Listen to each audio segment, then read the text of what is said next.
What up, sports fans? Welcome back to the segment we like to call the Salmon Roll. Sam is back from New York. Yeah. Sam, what's up? Right. How you doing, man?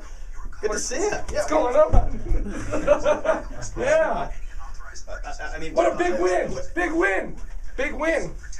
Okay, the handshake. Way to squeeze my hand. Didn't we go over this? Now, I don't know if you were a little too excited about becoming. I mean, because it is a very exciting segment, so I can understand. But I mean, there's a protocol. For Well, this, we just won our fifth game, 5-1. I understand, but in the past, for the Salmon Roll, I come in, we shake, and then we just exchange a few pleasantries, and that's it. But you're throwing me out of the way here. By the way, I don't know who I side with on that. Okay, because after hearing both Jim Harbaugh and Jim Schwartz talk after that game. At first, I thought, okay, Jim Schwartz is being way too weak about this. Now, is and then there you protocol? Hear, yes, there's definitely protocol. There is. What are you talking about? After every game, they shake hands. Every game, they shake hands. Now, Bill Belichick over the years has been giving hell about this because no matter who he's shaking hands with, he always comes off like an a-hole, If right? there's a faker handshake ever, it's Bill Belichick. It's always Belichick. Belichick always is like, yeah, whatever. It doesn't matter who it is. It could be his best friend. It could be his worst enemy. You would never know from the handshake. So the protocol is simply that it happens. Now, technically, I guess neither coach did anything wrong because technically the handshake most certainly happened. I got to side with Harbaugh here. He's got the 49ers at 5-1. They go in the Ford Field. They take a huge game from the Lions. He's psyched up. He's not even thinking about that. He grabs his hand and he shoves Here's exactly what happened. He was shaking hands with his own team. You see that. He's clearly shaking hands with players. He just shook hands with one of his huge linemen. And absolutely the next move he makes is unfortunately Schwartz. So after he does that, I don't think there's any problem with him actually shaking Schwartz's hand the way he does, considering he really thought it was probably one of his players. And he was on the move. Guess what, though? He should have at that point gone, wait a second. Sorry, Jim. Yes, it was a good game. There's no point for him to then at that point exacerbate the situation, talk about it as if Schwartz is doing the wrong thing. Oh, yeah, I guess I shook his hand too hard. I think he was being a little sarcastic after that. The great part is we've now got this amazing rivalry between two teams that, frankly, coming into the season, we thought one of them might have a good season and the Lions. The Lions would be okay. We never thought the Lions and the Niners would be a huge story. They're the biggest story of Week 6. I loved it. Insane. I absolutely loved it. Another huge story, and we just talked about Bill Belichick. His Patriots have not lost a home game in, like 6 years? Okay, yeah, regular season, yes.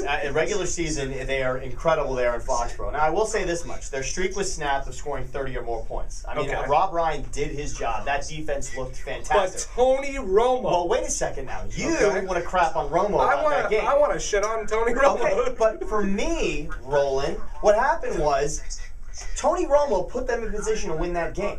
They kicked a field goal. They were up. And then it was about stopping Tom Brady in a 2-minute drill. You cannot stop Tom Brady in a 2-minute drill. No one that was watching that game thought it would end any differently. Did you? No. Once Brady got the ball, it wasn't an issue about time. It was just a matter of when. It wasn't an issue about time. It was whether or not the Cowboys would get the ball again. And basically, they didn't. I knew that was going to happen. Once I saw them go up at the field goal, plenty of time on the clock, Brady, even though he threw interceptions earlier, I just thought, now it's Brady time. Now it's different. Now it's about winning at home. If that game had been on the road, maybe, but in Foxborough, I knew it was going to happen. That game just proved again why Tom Brady is always thrown in the conversation of the elite quarterback in the NFL, and Tony Romo's name should not ever be in the top conversation five. Starts and ends. He cannot close out Brady. a big game. It's always about Brady. It biggest really game, everything on the line. You want Brady driving your team down. I will say this much about Romo, because I believe in what Tony Romo did on the field for that game.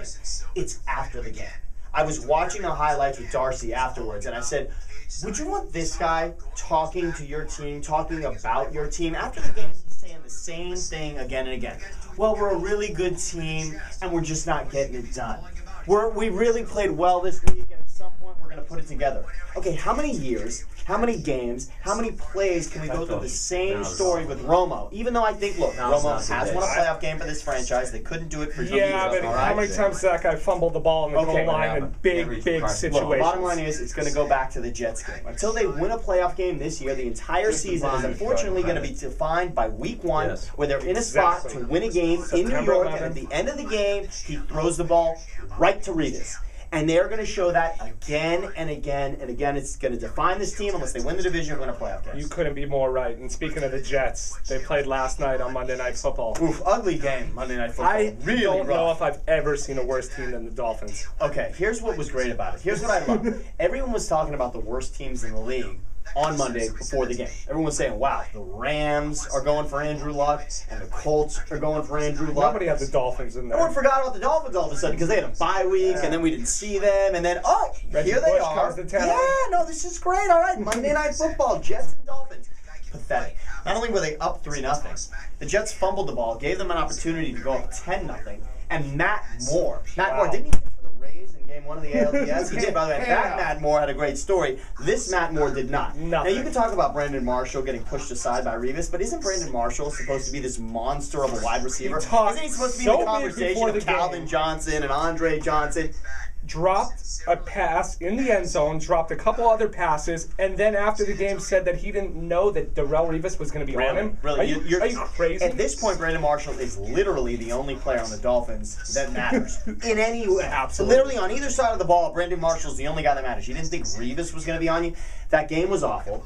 The Dolphins are pathetic. And the Jets, look, frankly, everyone's saying today, the Jets, okay, yeah, you beat the Dolphins, but you didn't show me anything. You know what? Look, it was a must-win game. They won the game. They did what they had to do. In this league, it's win and move on. The Jets are in a better position today. But they got problems in their first half. Look, they cannot score in the that's first fine, half. but guess what? They beat the out. Dolphins. They won the game, and that's all that matters. All that matters now is the next week and the next week and the next week. Because guess what? The Jets, for the past 2 regular seasons, were not that pretty of a team. Jets would get into the playoffs, and that's when it really starts for Rex Ryan and the Jets.